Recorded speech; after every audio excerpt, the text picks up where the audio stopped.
What's up, guys? It's Hoodie, and today I'm going to bring you guys a VOD review of the top ranking Garchomp, or one of the top ranking Garchomps. I don't see this character played at high level at all, and I'm not sure how it would exist at a high level. Like, once you reach Garchomp, it's so strong.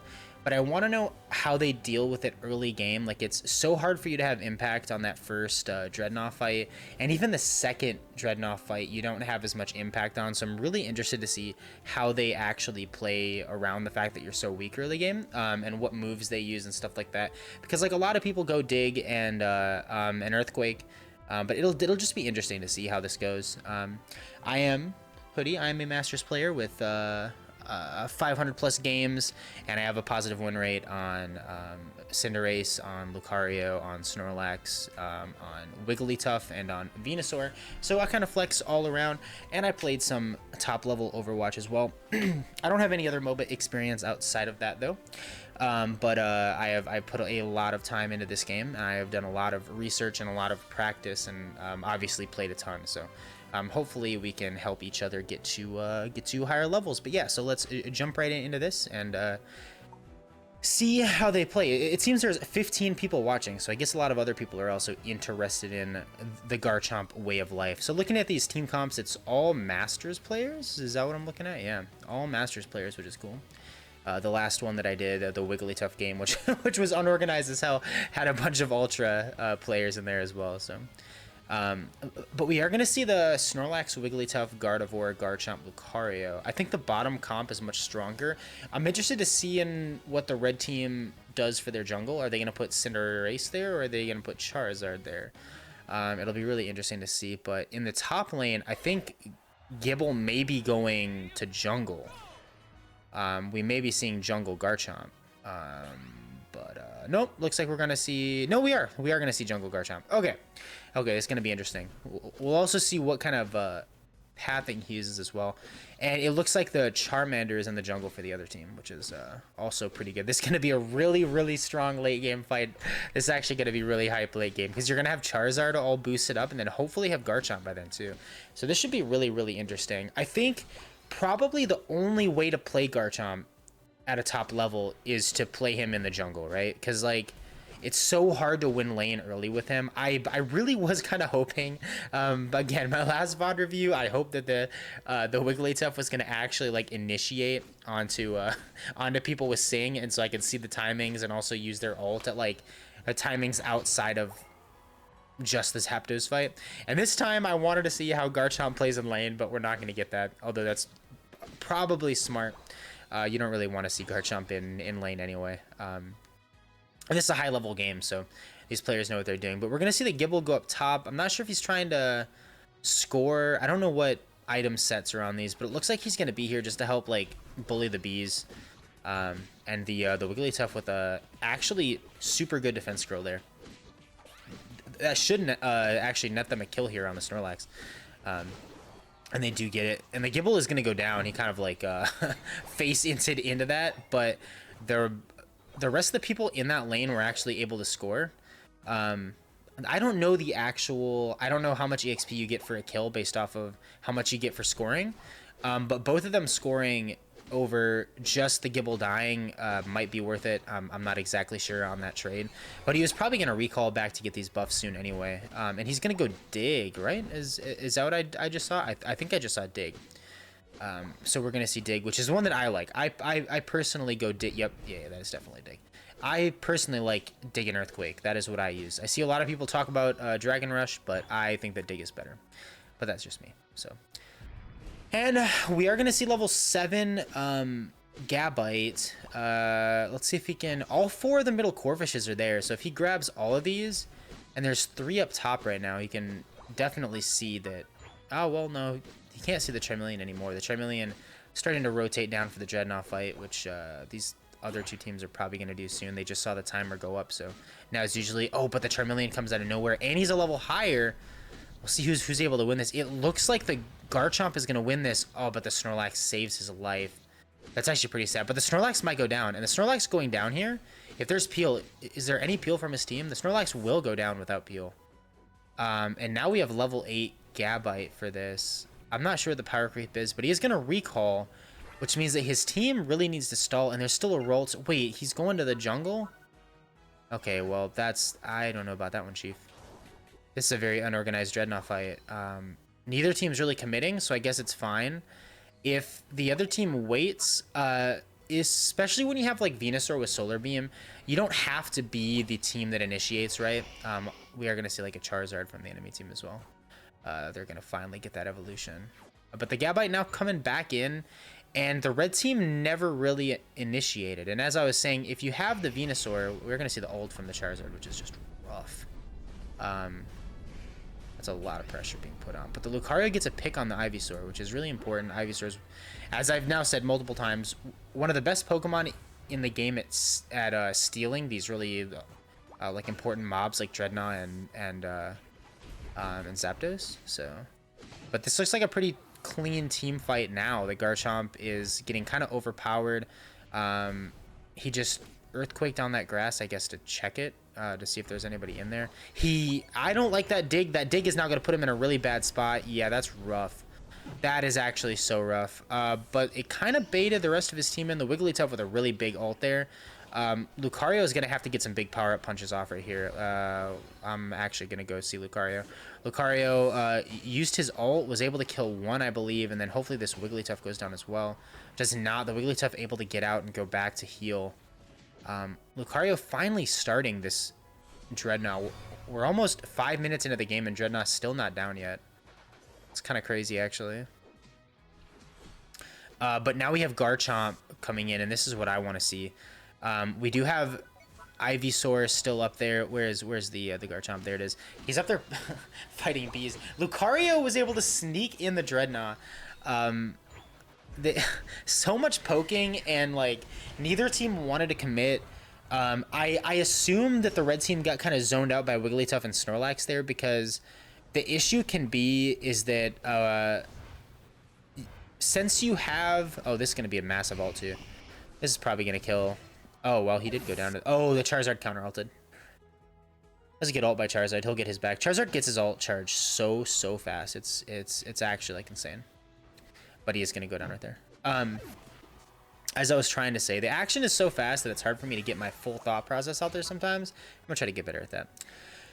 I can also pause. I can just pause. I forgot about this. Okay, so what I was trying to say is, it's also, you are able to, if you're the team that's running the Cinderace and the Venusaur, and even Snorlax, like to a little bit of a lesser like extent, because you can heavy slam in, you don't have to be the team that initiates on the Zapdos, because since the other team has Lucario in this, they have to like physically get down there to the Zapdos to start it. So as long as you've got somebody that's in vision, like able to see the fight, like able to see what's going on, it's okay for you to kind of wait and be the second one to go in.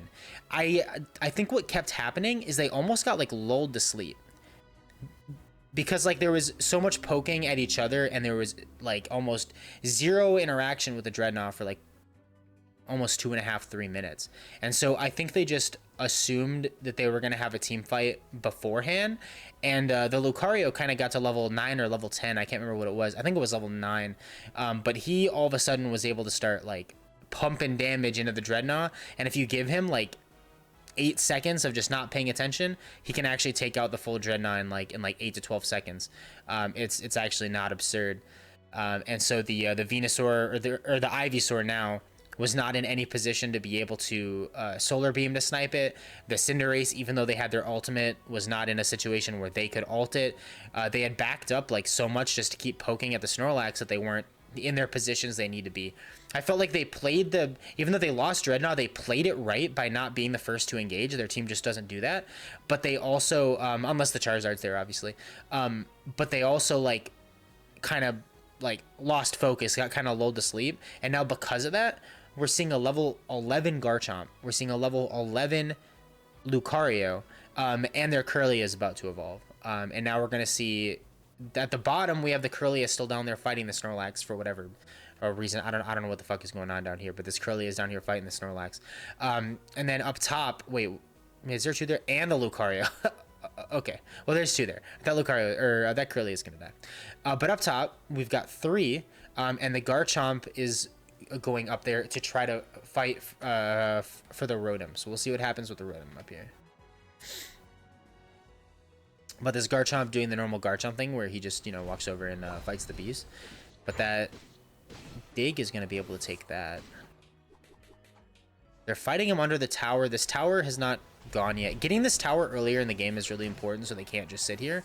But when you have the damage of an overleveled Garchomp, because he definitely is overleveled compared to the rest of the team right now, you really, you can kind of afford to let him have that tower because that tower is not going to save you from Earthquake and Dig.